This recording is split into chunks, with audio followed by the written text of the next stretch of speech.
Hi, everybody. My name is Steve Blanchard. I am the creator and host of Phantom History, the podcast where the past and the paranormal collide. I'm really excited to share with you this story from the Tampa Theatre from late 2019. That summer, I had a chance to visit with Jill Witecki, who is the marketing director of the theater, as well with Jeremy Reddick, who is a local paranormal investigator. I spent about 2.5 hours in this iconic theater with these two, and not only did I learn about the diverse history of this nearly 100-year-old building, but they also told me about several spirits that they say still resides within its walls. I've included some photos to go along with this video to show the history of the building, and you can also see more on my website at phantomhistory.com. While there, you can also check out some of the other podcasts I've worked on and contact me directly if you have an idea for a future episode that you think would be of interest to our listeners. But in the meantime, I hope you enjoy this trip to the Tampa Theatre in downtown Tampa.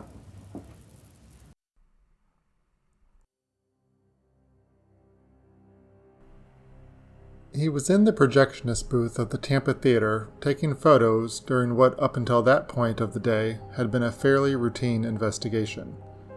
But while he was repositioning some of his equipment, he felt a very solid double tap on his shoulder. The tap was not unlike any other tap someone might experience when a colleague wanted to get your attention. But he was still surprised by the gesture. After all, the only other person who had joined him in the small projectionist booth was not only in front of him, but far across the narrow room. Always the skeptic, he tried to determine what could have caused the sensation. There didn't seem to be anything that could have fallen off a shelf, and he was certain he didn't back into anything that could have felt like a finger poking into his shoulder. He never did determine what, exactly, had caused the sensation of what felt like someone trying to get his attention. That was until the marketing director of the Tampa Theatre informed Jeremy Reddick, the director of Genesis Paranormal Services, that a double tap to the shoulder is just par for the course in the projectionist booth ever since beloved projectionist Foster Fink Finley passed away in 1965. I'm Steve Blanchard. Welcome to Phantom History.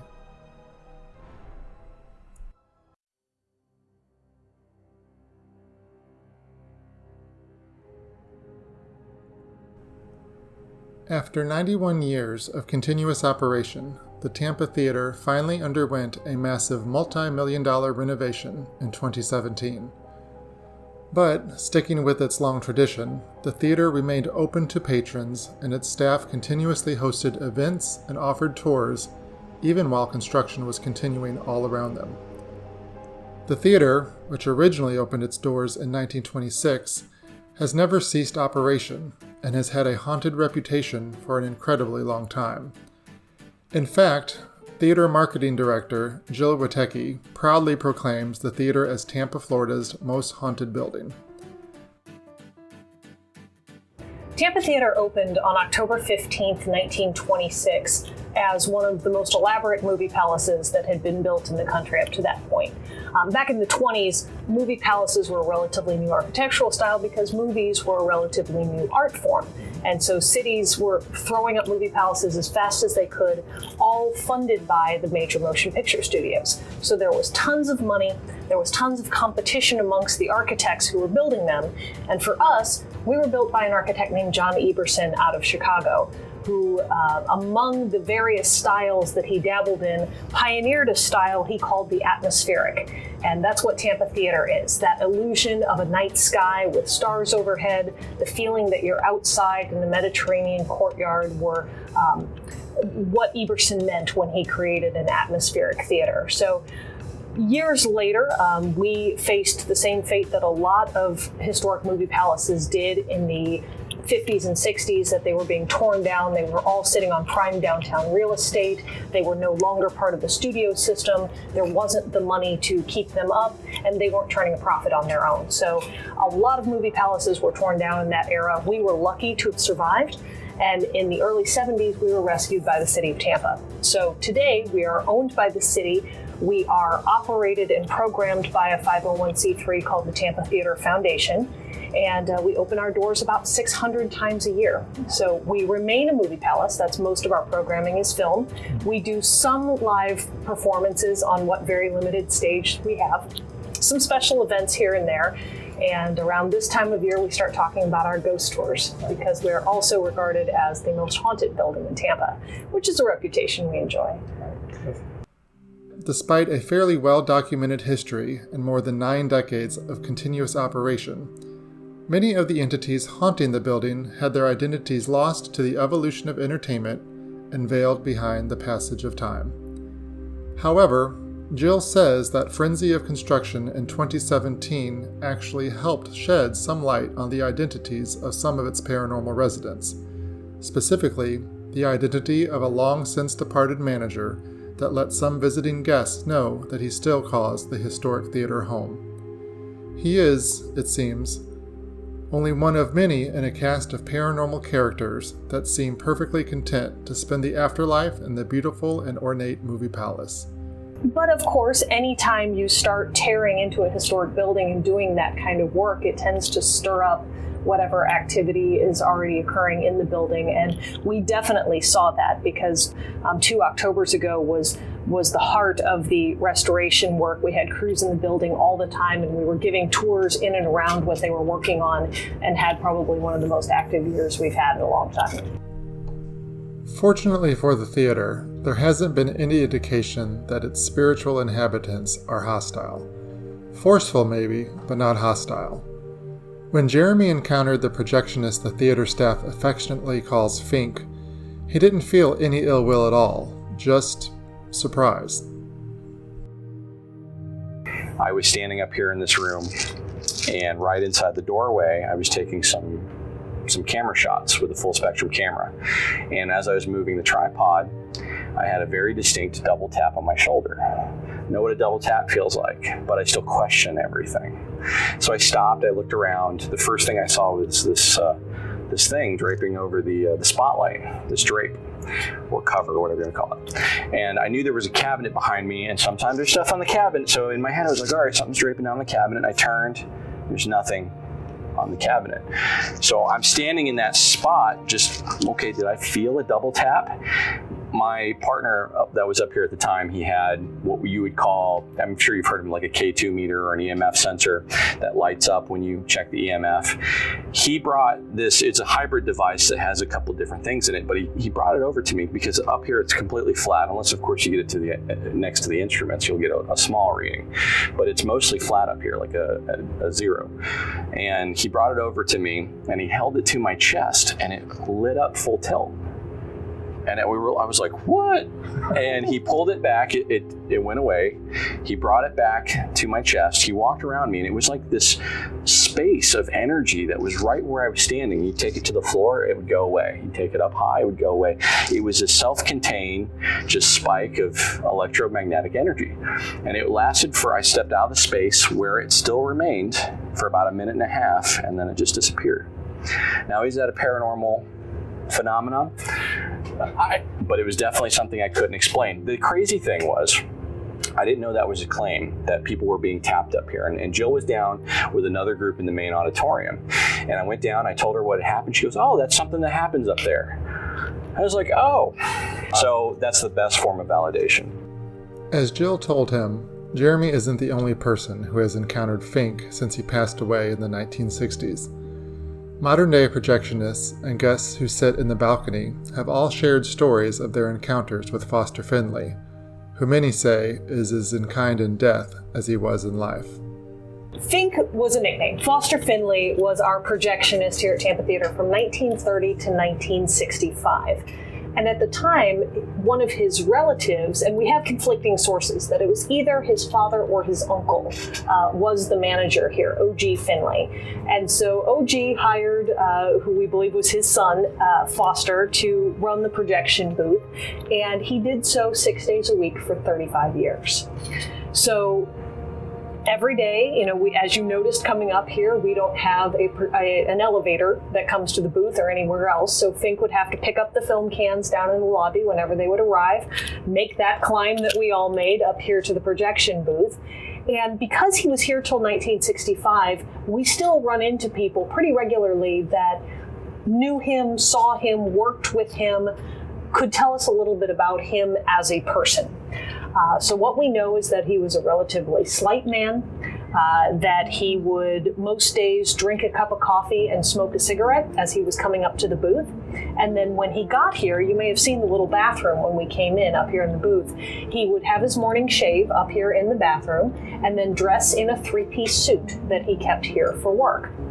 Now, Tampa Theatre did open with air conditioning, even in 1926, but when you're in the highest point in the building, it gets hot up here, and when you run the projectors, it gets even hotter. So the fact that he was dressing in a three-piece suit to do a job that didn't interact with any of our patrons, he was up here by himself, what we've learned about him was that spoke to how much he respected the building, that he loved Tampa Theatre, he loved working here, and he felt it was important to present himself as such.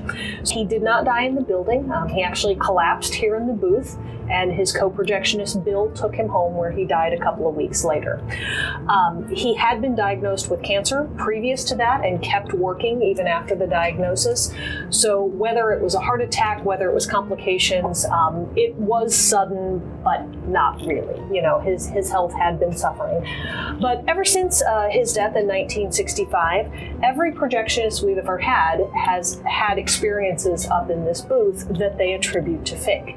Among them are coming in through that heavy metal door, and as they go to pull the door closed behind them, it feels like somebody's pulling on the other side, trying to open the door again. Taps on the shoulder, especially when we were projecting 35 millimeter. You notice the two projectors up here, and of course when you were projecting reel to reel, you would put reel 1 on one projector, reel 2 on the second projector. So in every film, about every 20 minutes, you would see those little pops and crackles up in the corner. Well, that was the visual cue for the projectionist to switch from one reel to the other. So that moment of changeover is an intense moment for a projectionist. You would have to be looking out the window, looking for those visual cues, and be ready to make the switch. And our projectionist would report feeling that double tap on the shoulder right at that moment that they were trying to focus on the screen. And of course, most of them work up here by themselves. So if you're trying to concentrate and you're alone in a room and somebody taps you on the shoulder, that's going to break that concentration for you. But it isn't just our projectionists who feel Fink up here. We also get a lot of reports from audience members sitting out in the balcony underneath the projection booth that they smell coffee, that they smell cigarette smoke, and most often that they smell lilac. And for the longest time, we couldn't figure out what lilac signified or what that might be coming from until a guest on a tour suggested to us that the popular aftershave of Fink's time was lilac vegetal, a powdered lilac scent. And so we figure what we were probably smelling is Fink having his morning shave up here every morning. So for a long time, I just, being kind of a dabbler in this kind of thing and knowing as much as I've been able to learn through a lot of books and TV shows, I kind of assumed that Fink might be residual, that we were just getting that energy that had worn a path for 35 years was continuing to do so even after his death. But between the tapping and then the REM pod experience in the back room over there, Fink does interact with people here and likes gadgets. He likes gear. So again, it won't surprise me if you run into some issues with your recording, because every time we bring a new piece of equipment up to the balcony or into the projection booth, he seems to like to mess with it. Foster Finley may be the most well-known spirit residing within the Tampa Theatre, but he certainly isn't alone. Multiple paranormal investigations have identified other spirits, and one experience in particular showed Jeremy just how active this building really is. Every location is an ongoing case of documentation, and we've had a reputable sensitive in here that we've used in the past who, once the organ started playing, she said it was like they all just started coming out of nowhere. Yeah, she said there were at least 20 to 25. Some, a number that she couldn't really count, but she just gave a number. And that experience, just that whole sense of all these entities or energies coming out, for the organ, that really speaks volumes about this place. Jeremy and Jill both put a lot of faith into what the medium shared with them that day, and both would be content with that information as confirmation of the building's spiritual activity. But Jill has even more concrete evidence of the spirits of Tampa Theatre. When she first came on board at the theater, a co-worker shared with her the various ghost stories that prevail throughout the building. One such story involved the sound of jingling keys near the manager's office on the second floor above the lobby. The story they associated with it was that of Joe the janitor, trying to unlock the manager's office so he could clean it. But Jill admits that there is no evidence of a janitor by that name, and while it made for good storytelling, she was never comfortable with sharing the tale with guests. Interestingly, however, it was an actual experience with tour guests that helped her determine the true identity of the spirit that jingles the keys near the manager's office. And it all involved a phone app called Ghost Radar. On the phone app, you've got what looks like a radar screen, and little blips will pop up on the radar around you. You are the center of the radar, and if the app senses a change in the electromagnetic field around you, it'll show up as a blip on the radar. Then across the top of your screen, it will pop up words, and if you've got your volume turned up, it'll say the words out loud. So everybody was walking around with their little Ghost Radar apps around the theater, and at the end of the tour, this couple came up to me who had been all in on the app, and they were all over the building and using it and talking about what they were seeing. And they came up to me after the tour and said, "Okay, who's Paul?" And I said, I don't know. And they said, "Okay, well, we got the name Paul several times throughout the building." And so we started talking to Paul. And we asked Paul who he was, and the word that came up was manager. And we asked him what he managed, and the word that came up was everything. So I chuckled because we are a small team here, and I understand the feeling like you're in charge of everything. But so I filed that away, and they said, "Okay, but you don't know who that is?" And I said, "Well, no. We've got a 93-year history. Of course, we've probably had a manager named Paul at some point, but I don't know who it is. I'll do some research." And they said, "Okay," and I promptly forgot about it. Fast forward probably more than a year, and we got a phone call from an art gallery in Dallas that had gone to auction and had bought a lot at the auction. And one of the items in the lot was a photo album. And the front of the photo album was stamped Tampa Theatre. So they Googled us and found out that we still existed. And what was in this photo album seemed to be original prints from the 30s of all kinds of promotional events that had happened in the theater. So down in the lobby, there were displays of tires, displays of radios, opening nights of films that had big elaborate sets that were set up. And all of these photos, most of them we had never seen before. I mean, there's a ton of photos out there of Tampa Theatre, but these in particular were ones we had not seen before. So we were able to reacquire the album, and it came to live at the theater, and it sits in a box on my bookshelf, and it has sat there for a long time. Well, coming into one ghost season, I had pulled the album out to scan some of the photos in it for some other project I was working on, and noticed for the first time that not only was Tampa Theatre on the cover of the album, but there was a name stamped in the corner. And the name stamped in the corner of the album was Paul Short, Managing Director. So then I had a name from which to start doing some research, and found out that Paul Short had been the manager here. He is actually in some of the other photos that we had of the theater. His name was written at the bottom of these other photos that we had just never paid attention to it, because there are so many photos, so much stuff is written on them. But Paul Short was in these photos. That would have been his office as the managing director, and he would have indeed been in charge of everything if he was in charge of all the things in this album. Even that would have been enough. I would have been happy to have stopped the story there and been like, "Yep, it's Paul Short, we know it's Paul." The next year, or that fall, I guess, we were doing a late night lights off paranormal investigation with the public. Jeremy and his team were here. They had brought a bunch of equipment into the building, and one of the pieces of equipment they brought was an actual Ovilus device. Not your phone app, but a real one. And it's a little box with an antenna, and words come out of it. You know, you hear kind of a scratchy noise all the time, and then sometimes a word will come out. So we had left the Ovilus at the top of the stairs on a little side table, given that we had had that experience in that part of the building. And so I had the group of guests up there, and I start telling them the story, and I was starting just like I did here with the Joe the janitor and, you know, all this kind of stuff. And I knew that wasn't the right person. And the Ovilus device says, Paul, as I'm telling the story. And so I, again, kind of chuckled, and I was like, yes, Paul, we know, you know, don't ruin the ending. Let me finish the story. And it said the name about 4 more times while I was telling the story. So not only am I pretty confident that Paul is there, that he might be a little bit type A, he's still trying to be in charge of everything. He's still trying to make sure that we tell his story correctly.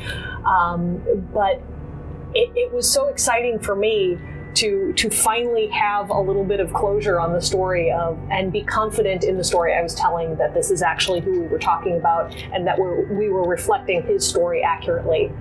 Because obviously he wants it told. He's given us enough that he wants it told and wants to be known for who he is. As with the story of Foster Findlay, the story of Tampa Theatre's spirits doesn't end with Paul Short.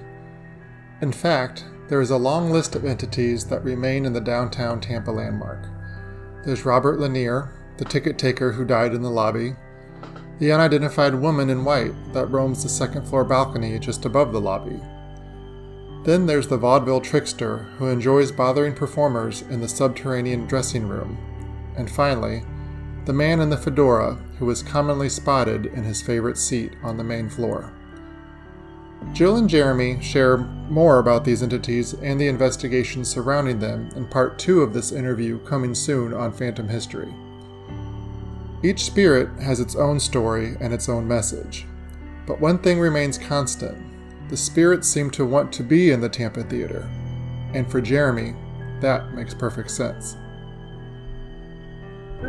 If you were somehow in a place, afterlife, you'd want to know. You'd want others to know that you were there. You'd try and reach out if you could.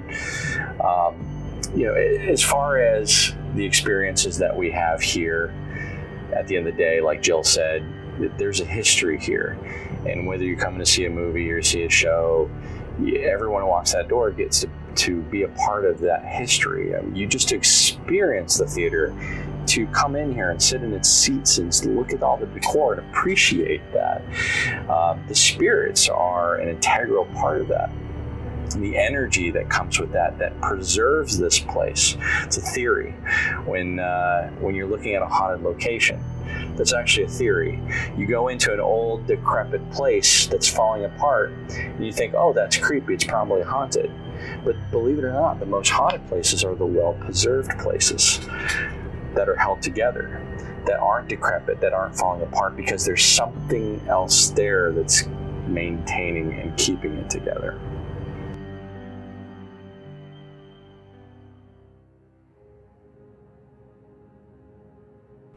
Thank you to Jill Witecki of the Tampa Theatre and Jeremy Reddick of Genesis Paranormal Services for their participation in this interview. Hear more about their experiences and the stories behind even more spirits that haunt the Tampa Theatre in the next episode of Phantom History. For more information on the Tampa Theatre, visit tampatheater.org. That's theater with an R-E. And to learn more about Genesis Paranormal Services, look them up on Facebook. Phantom History is written, produced, and edited by me, Steve Blanchard. Music for this episode is provided by Shane Ivers. For photos of the theater and of this actual interview, visit phantomhistory.com or follow the podcast on Facebook and Instagram. And please leave me a review on whatever podcast platform you use to listen. If you have a haunted location you would like to see featured on a future podcast, email podcast@phantomhistory.com. And as always, thank you for listening.